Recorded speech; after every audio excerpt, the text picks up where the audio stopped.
नमो तस्स भगवतो अरहतो सम्मा सम्बुद्धस्स।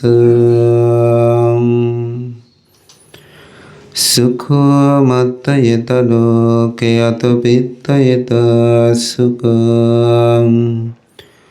सुखसमयत लोके अतो ब्रह्मयेत सुखम्। एतेन सत्सवज्जेन होतु ते जयमङ्गलं ते।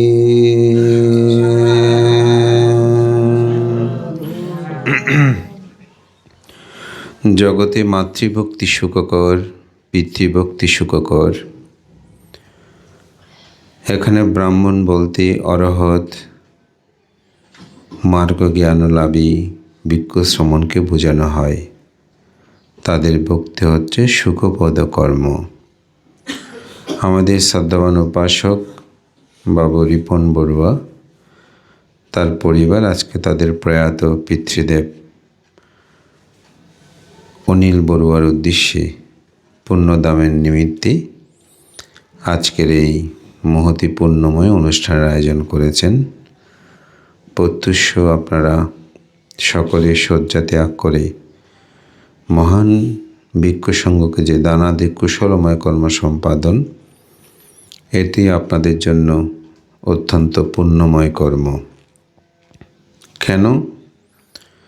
আমাদের পরম শ্রদ্ধেয় দশম সংঘরাজ, যিনি 21 পদক এবং স্বাধীনতা পদক দুটি পদকে ভূষিত হয়েছেন,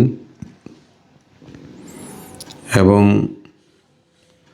যার প্রতিভা গুণতাই বর্ণনা করতে গেলেই একটি শব্দ দিয়ে যদি বলি সব্যসাচী পণ্ডিত, সেই পরম শ্রদ্ধেয় মহামান্য সংঘরাজ জ্যোতিপাল মহাতের মহোদয় তার এক ভাষণে তিনি উল্লেখ করেছিলেন, সমগ্র আকাশ মেঘে ঢেকে ফেলে বন্যায় প্লাবিত হয়ে সমগ্র পৃথিবী ভেসে যায়। মানুষ মনে করে সেদিনই দুর্দিন। আমি মনে করি আমার অন্তর্জগতে যেদিন বুদ্ধ ধর্ম সঙ্গের নাম উচ্চারিত না হবে, সেদিনেই আমার জন্য দুর্দিন। তা আমি এই কথাটা বলছি এই জন্যই, আপনাদের আজকে এই যে প্রত্যুষ শয্যা ত্যাগ করে ত্রিরত্নের শরণ গ্রহণ করেছেন, বুদ্ধ ধর্ম সঙ্গের শরণ নিয়েছেন, এই জন্য আজকের এই সময়টা আপনাদের জন্য অত্যন্ত সুন্দর শুভদিন। বুদ্ধ সুব্রহ্মণ্য সূত্রের মধ্যে বলেছেন, সুনাক্কাত্থাং সুমঙ্গলাং সুপ্পাবাত্থাং সুহিট্টিতাং সুকর্ণ চ মহত্ব চা সুইটিং ব্রহ্মচারিষু। যখন কোনো গৃহে, কোনো স্থানে, কোনো জায়গায় ব্রহ্মচারীর দর্শন ঘটে, আগমন ঘটে, তখনই সুকণ সুমুহূর্ত শুভদিন সূচিত হয়। তা আজকে পিতৃপূজার যেমন সুখময় কর্ম, অপরদিকে ভিক্ষু সংঘকে দর্শন, তাদের দানাদিময় কর্মের এই সুখময়তার আজকের এই সকালটি আপনাদের জন্য অত্যন্ত শুভকণ।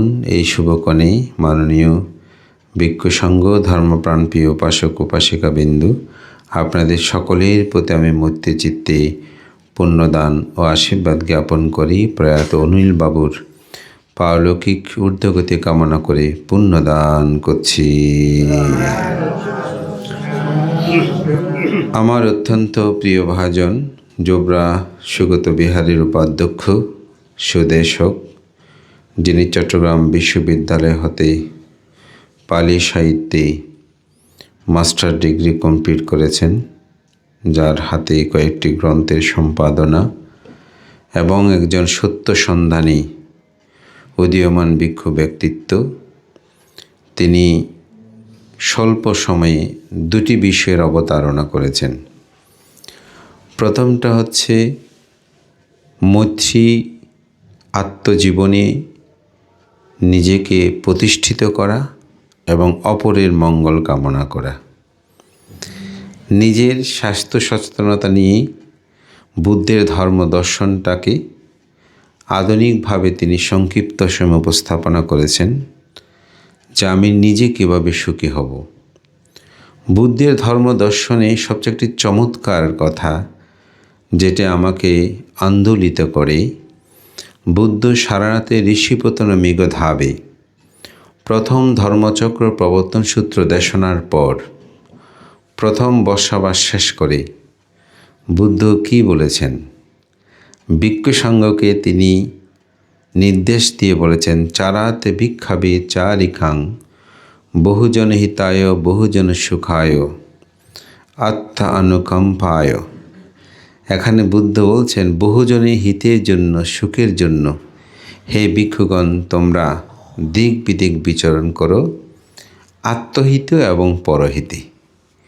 প্রথমে বলছেন আত্মহিতে এবং পরহিতে। তো এই জন্য একটা কথা আছে, গাথা আছে, জাগ্রত হয়ে নিজে অপরে জাগাও, দান্ত হয়ে দমনীতি অপরে শেখাও।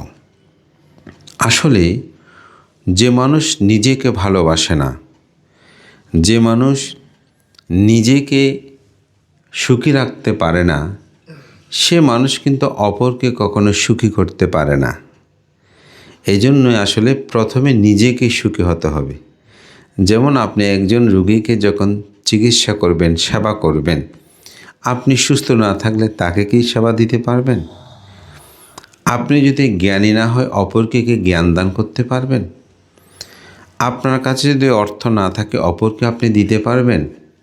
সুতরাং আগে প্রথমেই নিজেকেই এটা গড়ে তুলতে হবে। তো আমাদের নির্ধানন্দ সে কথাটাই বলছেন যে বুদ্ধের কথা, যে আমাকে প্রথমে নিজেকে রক্ষা করতে হবে। নিজেকে যদি রক্ষা না করি তাহলে অপরকে কখনো রক্ষা করা যাবে না। একটি খুব সুন্দর গল্প আছে। এটি আমাদের আজন ব্রহ্মা, তিনি একজন বিখ্যাত বৌদ্ধ ভিক্ষু, তার একটি গ্রন্থে তিনি এই গল্পটি উপস্থাপনা করেছেন। সেটি হচ্ছে একটি পর্বত গুহার মধ্যে তারা কিছু ভিক্ষু একসাথে ধ্যান কর্ম সম্পাদন করে।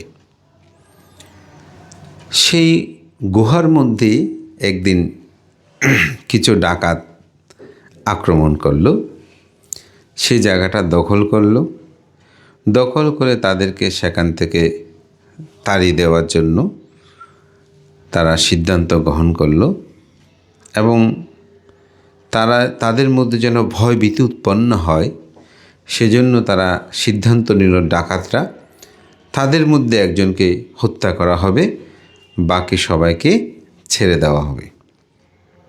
তো সেখানের যিনি প্রধান ভিক্ষু, তো সে ভিক্ষুকে বলছে যে আপনি সিদ্ধান্ত প্রদান করুন, আপনার যে এখানে ভিক্ষু আছে কাকে আপনি হত্যার জন্য দিয়ে দেবেন, বাকিদেরকে আমি ছেড়ে দেব।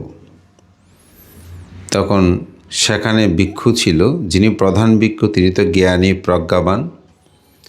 আরেকজন ভিক্ষু ছিল, সে একেবারে শত্রুর মতো, সে সবসময় ওনার বিপক্ষে থাকতো। যেমন বুদ্ধির সাথে ছিল দেবদত্ত, কিন্তু সবসময় বিরোধিতা করতো না। তো এরকম করে যেন সেই ওই ভিক্ষুটা সবসময় কী করে, বিরোধিতা করে। তৃতীয়জন ছিল, সে অত্যন্ত কাছের মানুষ, খুব প্রিয়, একেবারে বন্ধু, মানে তার সুখে সুখে দুঃখে দুঃখী সবসময় কাছে থাকে। চতুর্থ ভিক্ষুটা ছিল একেবারে মানে আপন ভাই, অর্থাৎ নিকটতম ভাই। অনেক সময় এক পরিবারে 2-3 জন ভিক্ষু থাকে না, তো চতুর্থজন ভিক্ষুটা ছিল তার একেবারে আপন ভাই। পঞ্চম যে ভিক্ষু ছিল সে ছিল একেবারে বয়োবৃদ্ধ, এই মরবে এই বাঁচবে এরকম অবস্থা, অর্থাৎ যে কোনো সময় তার মৃত্যু হতে পারে, এই ধরনের অবস্থা আছে। ষষ্ঠ যে ভিক্ষুটা ছিল সে ভিক্ষুটা ছিল রোগাগ্রস্ত, অর্থাৎ সে কঠিন রোগে খুব আক্রান্ত, যেন প্রতিনিয়ত রোগের যন্ত্রণায় সে কাতর হয়ে আছে। সপ্তজন ভিক্ষুটা ছিল একেবারে অথর্ব। সারাদিন কোনো কিছু শিখালেও সে শিখে না, কোনো ক্রমে স্বয়ংবাদ খেয়ে চলছে, এরই কোনো কাজে আসে না।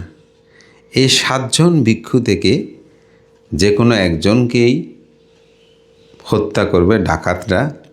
তাই এই 7 জনের যিনি প্রধান অধ্যক্ষ, তাকে বলছে আপনি কাকে দেবেন, একজনকে আপনি যাকে নির্দিষ্ট করবেন তাকে আমরা হত্যা করব, বাকি সবাইকে ছেড়ে দেব, আপনাকেও ছেড়ে দেব। তো ভিক্ষুটা অনেকক্ষণ ভাবলেন কাকে দিয়ে দেওয়া হবে। আপনারা কি সিদ্ধান্ত দিতে পারবেন? যদি ধাম্মা সাকাচ্ছা হতো তাহলে প্রশ্ন করতাম, উত্তর নিতাম, কিন্তু এখন ধর্মদেশনা তো আমিই বলবো। তো এই 7 জনের মধ্যে যিনি ভিক্ষু প্রধান, তিনি ভাবছেন তিনি তো আমার শত্রু, তো শত্রুকে দিয়ে দেব কিনা। আরেকজন তো হচ্ছে আপন ভাই, তাকে দিয়ে দেব কিনা। আরেকজন তো একজন প্রিয় বন্ধু, সে আমার খুব কাছের, তাকে দিব কিনা। আরেকজন তো বয়বৃদ্ধ বুড়ো মানুষ, আজকে মরবে কালকে মরবে, তাকে দেব কিনা। আবার ভাবছে আরেকজন তো রোগাগ্রস্ত, রোগে অনেক সময় কষ্ট পাচ্ছে, অনেকে মরতে চায় না রোগে কষ্ট পেলে, তাকে দেব কিনা। আরেকজন সে অথর্ব, কোনো কাজের না, শুধু স্বয়ং খায় আর কোনো রকমের এরকম হয় না, কাকে দেব। অনেকক্ষণ ভেবে তিনি একটি সিদ্ধান্ত নিলেন। নিয়ে হয়তো আমরা সবাই ভাবছি সে নিজেই হয়তো মৃত্যুর জন্য দাঁড়াবেন, তাই না? কিন্তু না, তিনি ডাকাতদের যিনি প্রধান সর্দার, তাকে বলছে আমি কাউকে হত্যা করতে দিতে পারি না। বলছে কেন? বলছে আমি নিজেকে নিয়ে ভেবেছি, আমি তো আমাকে খুব ভালোবাসি, আমি আমাকে খুব ভালোবাসি, আমি কিভাবে আমার জীবনটা আপনার হাতে তুলে দেব। আমি যেমন আমার নিজেকে ভালোবাসি, এখানে যারা আছেন তারা সবাই তাদের জীবনকে ভালোবাসে এবং আমিও তাদেরকে ভালোবাসি। সুতরাং আমি কাউকে হত্যা করার জন্য আপনার হাতে সমর্পণ করতে পারবো না। তখন ডাকাত অভিভূত হলেন। সাধারণত অনেকে বীরত্ব দেখানোর জন্য নিজের জীবন দিয়ে দেয়, তাই না? আমরা সাধারণত সবাই মিলে অনেকটা এই সিদ্ধান্তই হয়তো উপনীত হতাম। নতুবা যিনি শত্রু তাকেই হয়তো দিয়ে দিতাম, কিন্তু তিনি কাউকেই দিলেন না। তখন সেই ডাকাত বলছে আমি বুঝতে পেরেছি, আসলে জীবনে মানুষ নিজেকে ভালোবাসতে হয়। আমি নিজেকে ভালোবাসতে পারিনি বলে আমি অপরের সম্পদ হরণ করছি, অপরকে হত্যা করছি। ভান্তে, আমি আপনার কাছে প্রব্রজ্ঞা নিতে চাই। আমরা অন্যান্য যারা আছে সকলেই তারা সে ভিক্ষুর কাছেই প্রব্রজ্ঞা গ্রহণ করলেন। তো আমাদের নির্ধারণদের কথায় আমার এই গল্পটা মনে পড়ে গেল। এটা যে আজকে দেশনা আমি বলবো তা ছিল না। আমি সাধারণত দেশনা শুনতে শুনতে যেটা ভাবি সে কথাটাই উপস্থাপনা করি। তো সেজন্য আমাদেরকে ভালোবাসতে হবে। কাকে ভালোবাসতে হবে? নিজেকে ভালোবাসতে হবে। বুদ্ধ নিজেকে প্রথমে ভালোবেসেছেন, যার কারণে তিনি জরা কেন হবে, ব্যাধি কেন হবে, মৃত্যুগ্রস্ত কেন হবে, এগুলো থেকে আমি কিভাবে মুক্তি লাভ করব, সেই চিন্তা করেই কিন্তু বুদ্ধ তার সিদ্ধার্থ জীবনে তিনি গৃহত্যাগ করেছিলেন।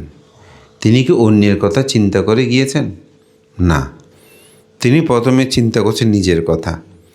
নিজের কথা চিন্তা করতে গিয়ে দীর্ঘ 6 বছর কঠোর সাধনার পর যখন তিনি বুদ্ধ হলেন, তারপর ভাবতেছে আমার এই ধর্ম আমি অপরকে বলবো কিনা, তাই না?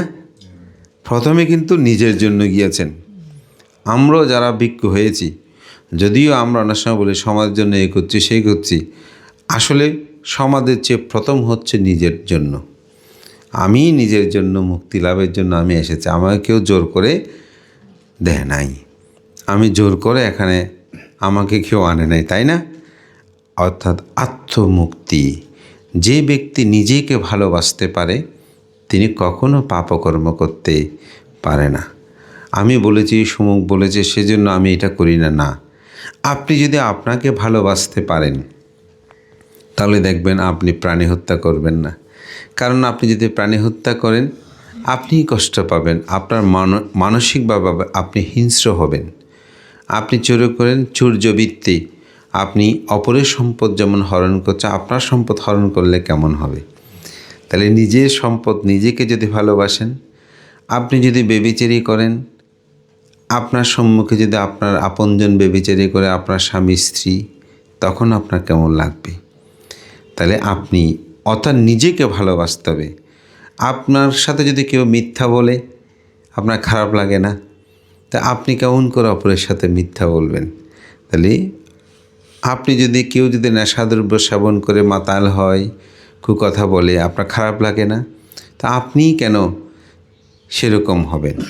অর্থাৎ নিজেকে যখন আপনি ভালোবাসবেন তখন দেখবেন আপনাকে শীল পালন করার জন্য বলতে হবে না, ভাবনা করার জন্য বলতে হবে না, দান করার জন্য বলতে হবে না।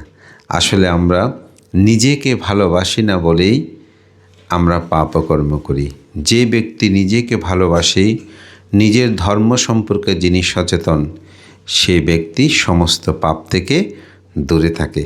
এজন্য বলা হচ্ছে সাভ্ভা পাপাস্সা কারানাং, অর্থাৎ সমস্ত পাপ থেকে তিনি দূরে থাকেন।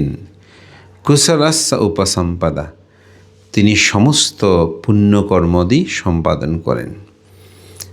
তিনি সমস্ত পুণ্যকর্ম সম্পাদন, সবসময় ভালো কাজ করেন, সৎ কাজ করেন, সৎ চিন্তা করেন। আমাদের অনেকের ধারণা পুণ্য মানে শুধু দান দিলে পুণ্য। দান দিলে পুণ্য ঠিক, কিন্তু আপনি যদি শুধু ঘরে বসে বসেও, হাঁটার সময়ও, বসার সময়, শোয়ার সময়ও আপনি যদি প্রতিনিয়ত মানুষের ভালো চিন্তা করেন, শত্রুরও মঙ্গল কামনা করেন, তখনও কিন্তু কুশল হয়। আপনি যদি মনে করেন যে না মানুষটা সুখী হোক, সুখী হোক, দেখবেন আপনি প্রথমে একটু কষ্ট হয়, কিন্তু পরে দেখবেন আপনি আনন্দিত হবেন, আপনি সুখ লাভ করবেন। দেবদত্ত বুদ্ধের কত ক্ষতি করেছে না? 1-2 জন্ম নয়, বহু জন্ম জন্মান্তর ক্ষতি করেছেন, শ্বেত জন্মেও ক্ষতি করেছেন। শেষে যখন দেবদত্ত তা বুঝতে পারল, বুদ্ধের কাছে ক্ষমা ভিক্ষা চাইতে তিনি আসতেছিলেন। তো খবর পেয়ে আনন্দস্থবির বুদ্ধকে বলছে, তথাগত বুদ্ধ, দেবদত্ত তো এখন আপনার দেখা, আপনার সাক্ষাতের জন্য, আপনাকে দেখা করার জন্য আসতেছে, ক্ষমা চাওয়ার জন্য আসতেছে। বুদ্ধ বলছেন, আনন্দ, দেবদত্ত আমার দেখা পাবে না। এখন আনন্দ মনে করতেছে ওই যে আমরা অনেক সময় বলি, হ্যাঁ ও আমার দেখা পাবে, ওকে আমি দেখা দেব না, এরকম না। তো দেবদত্ত এই কথা যখন বারবার আনন্দ বলছে, 1 বার 2 বার 3 বার, বুদ্ধ বারবার বলছে যে দেবদত্ত আমার দেখা পাবে না।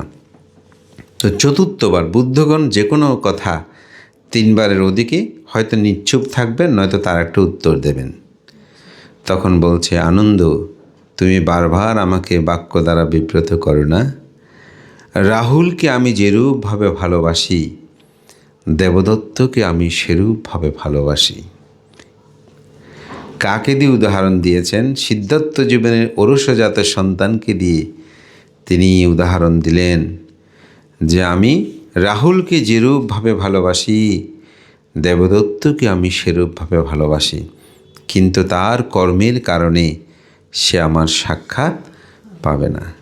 ঠিকই জেতবন বিহারে যখন আসলেন, তাকে যে বাহক করে নিয়ে এসেছিল সে বলছে, আমাকে একটু নিচে নামাও, আমি একটু হাত মুখ ধুয়ে তারপর বুদ্ধের সাক্ষাতে যাব।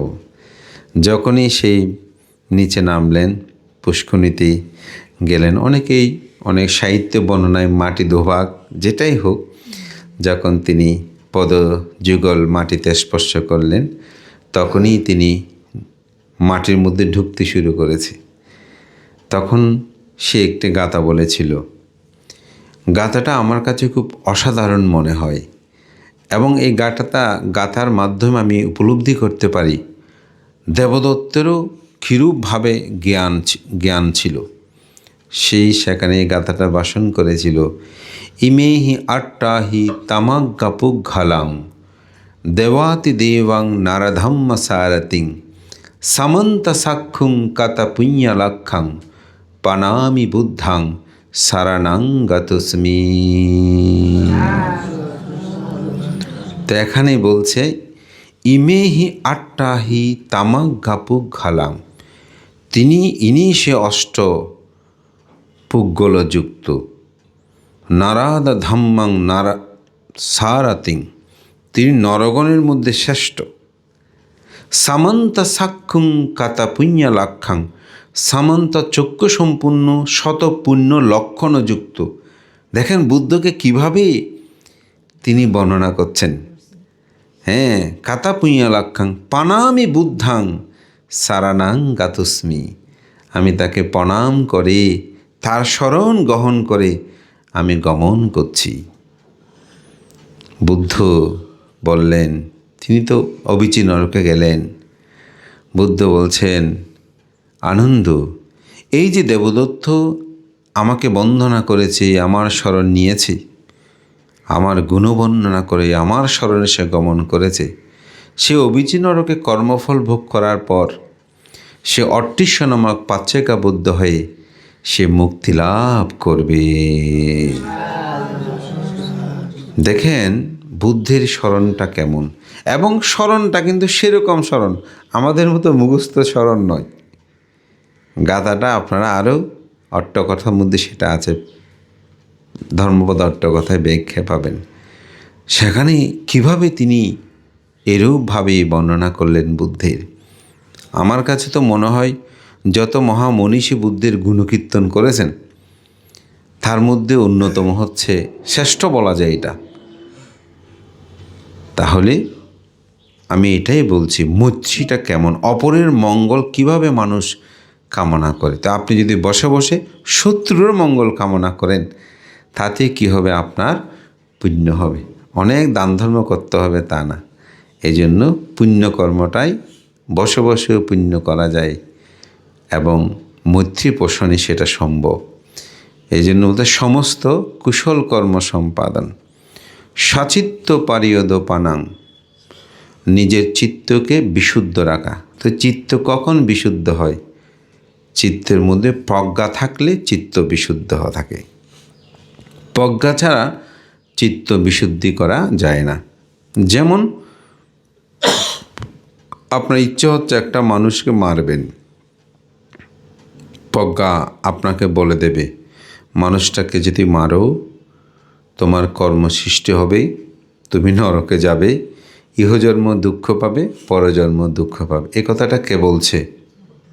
প্রজ্ঞা। তখন আমি বলছি না, আমি এটা করব না। তাহলে প্রজ্ঞাই হচ্ছে সমগ্র অকুশলের ছেদন করে। প্রজ্ঞাই সমস্ত দোষকে বিশুদ্ধ পথে নিয়ে যাওয়ার জন্য কাজ করে। এই জন্যই বুদ্ধ বলছেন শীল সমাধি প্রজ্ঞা। আমাদের নির্ধানন্দ যে গাথাটা প্রথমে উচ্চারিত করেছেন, এখানেই সমস্ত পাপ থেকে দূরে থাকতে হলে অবশ্যই শীলবান হতে হবে। কুশল কর্ম সম্পাদন করতে হলে চিত্ত স্থির থাকতে হবে, সমাধিস্থ থাকতে হবে। যেমন আপনার ধর্ম কথা শুনছেন, যদি চিত্ত স্থির না থাকে আমার কথাগুলো শুনতে পাবেন না। এজন্যই শীল সমাধি, চিত্তের একাগ্রতা, এবং চিত্তকে যদি বিশুদ্ধ রাখতে চান, ওই যে বিশুদ্ধ করেছেন না, পাপ করতে ইচ্ছে করেছে, তখন প্রজ্ঞা লাগবে। এই জন্যই বুদ্ধ ধর্ম দর্শনে বলছে শীল সমাধি প্রজ্ঞা। তো আজকে আপনাদের মধ্যে সে প্রজ্ঞা আছে বলেই আজকে পিতৃপূজা করছেন। যদি প্রজ্ঞা আপনার চিত্তজগৎ উৎপন্ন না হতো, আপনি করতেন? প্রজ্ঞা শুধুমাত্র লোকোত্তর বিষয়ে প্রজ্ঞা নয়। আসলে প্রজ্ঞার 3টি ভাগ আছে। একটা হচ্ছে স্রোতময় প্রজ্ঞা, আরেকটা হচ্ছে চিন্তাময় প্রজ্ঞা, আরেকটা হচ্ছে ভাবনাময় প্রজ্ঞা। স্রোতময় প্রজ্ঞা কি? আপনি শুনেছেন আপনার পিতা এমন ছিলেন, এই ছিলেন, তাকে উদ্দেশ্য করে আমাদের এই পুণ্যদান করাটা দরকার। এটা অনেক থেকে দেখে দেখে আপনি এখনও শিখছেন না, করছেন না।